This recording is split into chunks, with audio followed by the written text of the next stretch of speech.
how do we get that? Two questions, maybe they're related.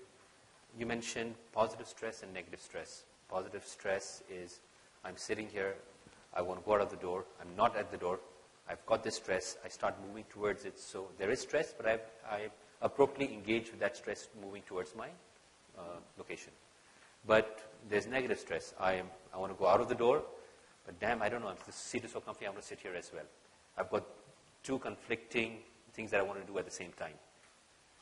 Well, it depends on how you talk to yourself about that. It could be, God, I really could get out the door. Man, this chair is really cool. Let's see, out the door, chair. Wow, I am so thrilled to have options like this. So you get it. It all depends on where that's coming from. There's nothing wrong with having conflicting or arbitrary things as long as you're cool with that. Sure. Yeah. When it comes to managing attention, managing focus, what is your algorithm? What would I need to do that would take me from a state of stress, overwhelm, confusion, anxiety, to a state of calmness, focused, control? Right. Well, first thing to do is pay attention to what has your attention. If you don't pay attention to what has your attention, it'll take more of your attention than it deserves. Pay attention to what has your attention. How many of you, since the short period we've been talking in here, have had your mind go somewhere else that has nothing to do with what's going on in here? Raise your hand. Right. Pay attention to what has your attention. If you don't pay appropriate attention to what has your attention, it'll do what it just did to you. It'll take more of your attention than it deserves. The reason it popped into your head is you have not given it appropriate attention yet. There's something about that situation you haven't decided, or you haven't parked the results someplace you trust. And you can fool me, but you can't fool your brain. What are you going to do about it? And that thing out there? You need to shut that monkey up. And you don't shut that monkey up by meditating or drinking. I know I do both. But that's not the purpose of either one of those. If you want to shut that monkey up while it's in your mind, you must be appropriately engaged with what that's about. And what that requires is not that you necessarily finish it, but that you make sure that you have decided, what is it? What does it mean to me? Is it something I need to move on? What does moving look like? In other words, what's the next action on it? And what am I committed to finish about this? What's the outcome, if any, that I'm committed to? What's the action step I need to take?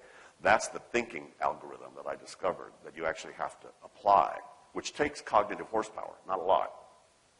As I say, you have to think about your stuff more than you think, but not as much as you're afraid you might. But you have to apply a very specific thought process to this. Wait a minute, what is this? What's my next action about that? So those of you, if you can remember where your mind went while you were in here, if you ask yourself, well, what is that thing? What's the next action that I need to do to handle that? What would get that off my mind? Is a great question to ask yourself. And what will get it off your mind is to say, okay, here's what I need to do about that. See, getting things done has two components. What does done mean, and what does doing look like, and where does it happen? But most people have not answered those questions about most of the stuff that's on your mind. And your mind is an absolutely crappy office. You got an example of it a few minutes ago. If your mind went somewhere that you couldn't do anything about, you made no progress on it, you left here, so you left your attention here, and it probably created at least a subliminal little bit of stress. And if it happened once, it may happen several thousand times by the end of the day, and then you wonder why you have this ambient stress. You walk around with this vague sense that something I ought to probably be doing something, but I don't know what the hell it is, but it might be more not what I'm currently doing. Ever had that gnawing sense of anxiety out there? And you can't find the source. The reason is it's coming from so many little places. It's like being nibbled to death by ducks. It's like, oh, and it gets to you. Anyway, it's a longer answer than, but that is the algorithm right there. So you do have to think. Sorry, folks. You actually have to use your mind to get stuff off your mind. A lot of people are either haven't figured that out, or you're so addicted to that stress, you're not motivated enough to change it. Dave, could you run us through it with an example of taking it out of your head and making a decision on what the next action is and what's the successful outcome? Sure. I just went to my optician, a couple of weeks ago in Amsterdam, where I live, to get some dark glasses, some prescription sunglasses. I lost my other pair or something. And so he tested my eyes. He had tested them a year before because I had to get some other glasses. And he tested my eyes. And he said, David, there's been a fairly significant shift in your vision. He said, I think cataracts.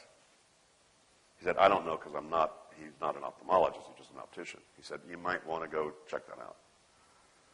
So I'm going, oh, okay. So I used the little slip, that I had from them about, the little receipt after I paid for it.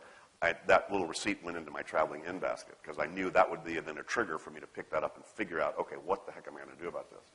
So when I picked it up, I said, okay, I just need, so I went onto my project list, R&D cataract situation. That's called look in, that's my shorthand for look into. So I grabbed the outcome. I didn't know what I was going to do about it. My outcome was to find out. Right? So now I got an outcome, got a project. What's my next action? Guess I got to see my family physician in the Netherlands. You have a family doctor that you go see, and they refer you to all that stuff. It's a very efficient system. Anyway, what do I need to do? Well, I need to go online because I go online and set up my appointment with them. Right? But I wasn't where I could go online right then, so that went on my list. So I didn't fix the cataract situation, but it's off my mind because I decided what outcome I'm committed to. I decided what the next step was. I parked that somewhere that I would see at the right time and place. Off my mind. I don't like the idea that I might, I didn't like the idea, but you don't have to like your life to get it off your mind. I mean, does the cataract sound like fun to you? It doesn't sound like fun to me. They're going to do what in my eye? I don't think so. Anyway. By the way, it turned out my condition is not that bad, so we're going to wait 6 months from now. So that's in my system as well. 6 months from now, I'll go back and check it again, see if it's going anywhere south. Anyway, when you're 70, stuff happens. How many of the rest of you have body projects? Anybody else got body projects in here? Yeah. So that's an example. A very specific example.